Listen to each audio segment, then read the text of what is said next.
Hola mis amadas hermanas, qué bendición y qué privilegio tenemos de compartir la palabra de Dios, ¿verdad? La palabra del Señor, que nunca vuelve vacía. Y en esta ocasión, bueno, estamos hablando de los milagros del Señor. Hemos visto cuántos milagros hizo el Señor sobre las personas, cómo sanó, cómo restauró, cómo mostró su misericordia, su amor a través de estos milagros. Y yo quiero compartir con ustedes un milagro que ocurre en un momento particular, ¿ya? No tiene el nombre de la persona o no está especificado porque ocurre dentro de un momento especial y es en el momento de la crucifixión, ¿ya? Y le puse aquí por título Tinieblas sobre toda la tierra. También es un milagro, también es un acontecimiento sobrenatural, algo que ocurrió en el mundo, ¿cierto? Que no tiene una explicación clara, es un milagro. Es un milagro.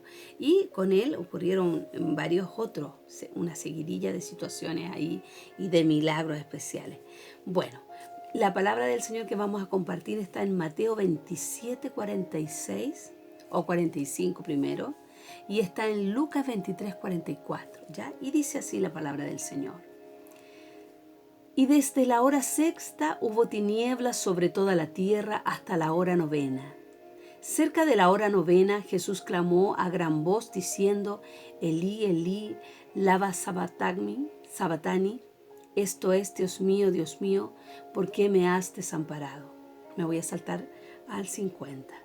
Mas Jesús, habiendo otra vez clamado a gran voz, entregó el espíritu y aquí el velo del templo se rasgó en dos, de arriba abajo, y la tierra tembló y las rocas se partieron, y se abrieron los sepulcros y muchos cuerpos de santos que habían dormido se levantaron y salieron de los sepulcros después de la resurrección de él, vinieron a la santa ciudad y aparecieron a muchos.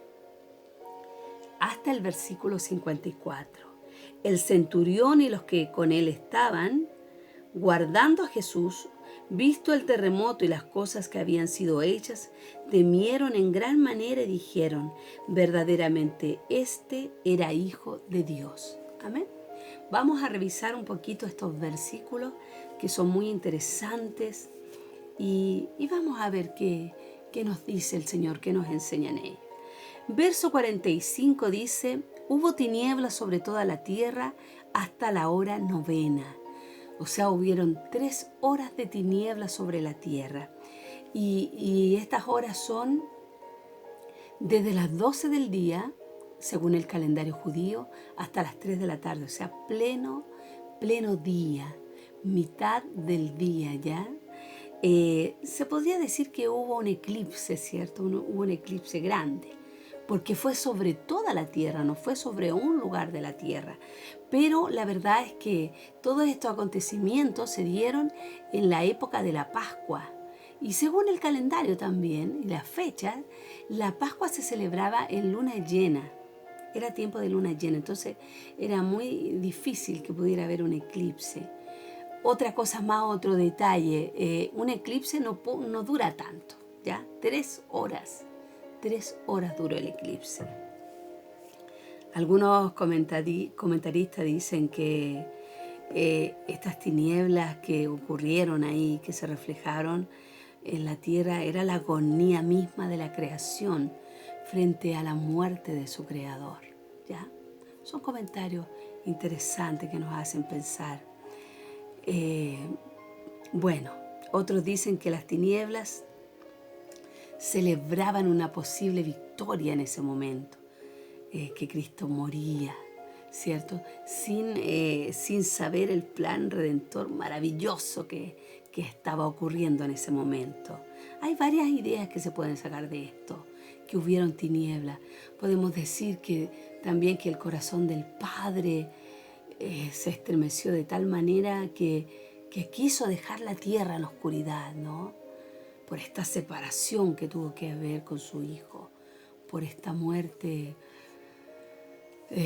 tan dolorosa de un santo, de un perfecto, de un Dios tan maravilloso, ¿no? Pero con un plan más glorioso todavía, o sea, con un plan perfecto. Ya, entonces dice, volvamos a la escritura, dice, verso 46, cerca de la hora novena Jesús clamó a gran voz diciendo, bueno, esta exclamación del Señor, ¿no? Padre, ¿por qué me has desamparado? Es la consecuencia de haber tomado toda esta copa de iniquidad del pecado del mundo que los separó del Padre con el cual siempre fueron uno, ¿verdad? El Padre y yo uno somos, decía el Señor. Pero en ese momento donde Él cargó el pecado del mundo, el Padre tuvo que separarse, apartarse, y Él sintió esa soledad. Y hizo ese clamor, ese grito, dice, porque clamó a gran voz, ¿cierto? Nos vamos a saltar al 50 porque para hacerlo más corto y porque ahí dice que algunos estaban hablando de Él, diciendo que si Él había salvado a otros, ¿por qué no se salvaba a Él? Verso 50. Mas Jesús, habiendo otra vez clamado a gran voz, entregó el Espíritu. Entregó el Espíritu, amadas. Sigamos. Entregó el Espíritu. Lucas, deme un segundito. Ya. Lucas, que también relata esta situación, ¿cierto? En el capítulo 23, en el verso 46 dice, entonces Jesús clamó a gran voz y dijo, Padre, en tus manos encomiendo mi espíritu, y habiendo dicho eso, expiró. O sea, miren, muchos de los que morían crucificados, al llevar un par de horas ya ahí en el madero, ya estaban moribundos, ya estaban inconscientes, ya estaban, agotados, inconscientes, moribundos, mas nuestro Señor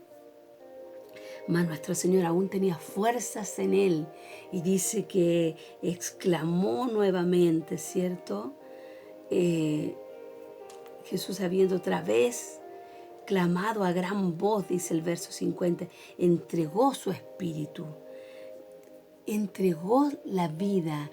Así podemos recordar cuando Adán, el Señor sopló en él el aliento de vida, aquí Él exhala el aliento de vida, la entrega.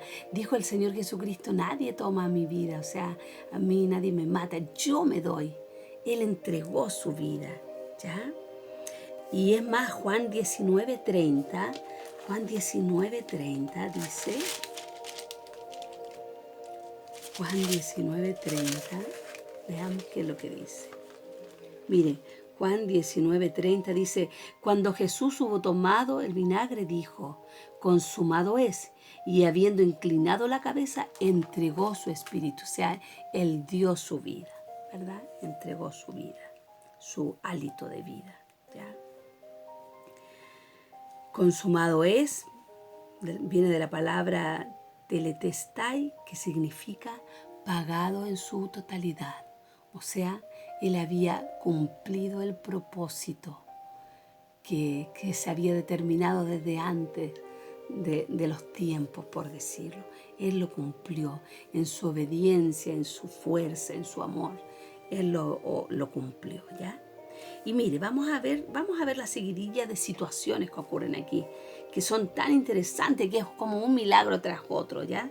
Dice, verso 51, estamos en Mateo 27, y he aquí el velo del templo se rasgó en dos, de arriba abajo, o sea, Dios lo partió el velo. Si hubiese sido de abajo hacia arriba, el hombre pudo haber partido el velo que separaba el lugar santísimo del lugar santo, el velo que separaba el lugar donde solamente podía entrar el sumo sacerdote. Se partió, Dios lo partió en ese momento que Jesús expira. Dios parte el velo. Con su misma mano el Padre, podemos decir, parte el velo. Esto puede significar a lo menos tres cosas. Una, que Él ya no iba a habitar en templos, ¿ya? No iba a estar su presencia solamente en el templo, en el lugar santísimo, sino que venía a morar su presencia dentro de nosotros. El Espíritu Santo iba a venir a morar en nuestros corazones. En segundo lugar, podemos pensar que, bueno, no iba a estar en templo, ¿cierto? Íbamos a tener acceso a eso. Dios rasgó el velo, fue Él quien lo hizo. Y el tercer punto, no me acuerdo cuál era, tenemos entrada libre al lugar santísimo, que es como lo mismo, ¿no? Se rasgó el velo de arriba hacia abajo, permitiendo entrar ahora a su presencia, ¿ya? Seguido de eso dice que se rasgó el velo del templo, se rasgó en dos, de arriba abajo, y la tierra tembló. También podemos decir que la tierra tembló porque se estremeció la tierra. Miren, seguramente el hombre no reconoció al Señor Jesucristo. El hombre fue así en su propio corazón duro, ¿cierto? No reconoció, pero la tierra reconoce a su Creador. Así como los pájaros le cantan en la mañana, así como el mar, así como los árboles, dice que le alaban. La tierra reconoce a su Creador y la tierra tembló. Las rocas se partieron, fue una expresión tal vez de gemir de la tierra. Podemos decirlo, ¿cierto? Yo estoy especulando con esto nomás, pero podemos decir que la misma creación, la tierra reaccionó a la muerte de Cristo, ¿ya? Y los sepulcros, dice, las rocas se partieron. Y se abrieron los sepulcros en el verso 52. Se abrieron los sepulcros y muchos cuerpos de los santos que habían dormido se levantaron. Despertaron ahí de los muertos. Y saliendo de los sepulcros después de la resurrección de él, o sea, ese es otro tema, ¿ya? Vinieron a la santa ciudad y permanecieron y aparecieron a muchos. Pero hubo tinieblas, ¿cierto? Hubo 3 horas de tiniebla, la tierra tembló, las rocas se partieron, los sepulcros se abrieron. Todo esto fueron milagros portentosos que ocurrieron allí. Fueron milagros que movieron la creación misma. La tierra se estremece, reacciona ante la muerte, ante el momento en que Jesucristo entrega su vida, ¿cierto? Entrega su hálito. Nadie tomó su vida, Él la entregó. Amén. Y quiero quedarme con este último milagro. Mire lo que dice en el verso 54. Dice, el centurión y los que estaban con él, guardando a Jesús, visto el terremoto y las cosas que habían sido hechas, temieron en gran manera y dijeron, verdaderamente este era Hijo de Dios. Si nos vamos a Lucas, dice en Lucas, en el capítulo 23, verso 47, dice, cuando el centurión vio lo que había acontecido, dio gloria a Dios. Aquí Lucas lo especifica, ¿ya? No solamente se hizo el comentario, ¿cierto? Como dice acá, donde sintieron el terremoto y vieron que todas estas cosas fueron hechas. No solamente dijeron, este verdaderamente era el Hijo de Dios, sino que el centurión dio gloria a Dios diciendo, verdaderamente este era justo. O sea, se convirtió el centurión, amadas. El centurión era un oficial encargado de una centuria, de unos 100 hombres aproximadamente. Y seguramente le tocó estar cerca del Señor todo este proceso de la crucifixión.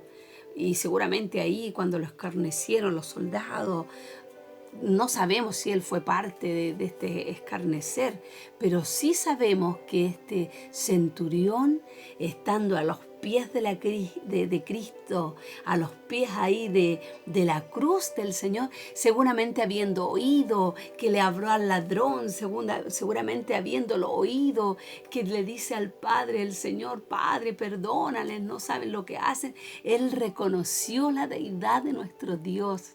Porque no podemos, amadas, estar cerca de Él, oírle y estar ahí presto, sino reconocer que Él es Dios, reconocer que Él es el Hijo de Dios, el maravilloso Santo de Dios. Entonces dice la Escritura que Él dio gloria a Dios y nosotros concluimos que Él se convirtió al Señor. Le recibió en su corazón, seguramente fue uno de los seguidores del Señor. Pudo haberlo el Señor confirmado también en la resurrección.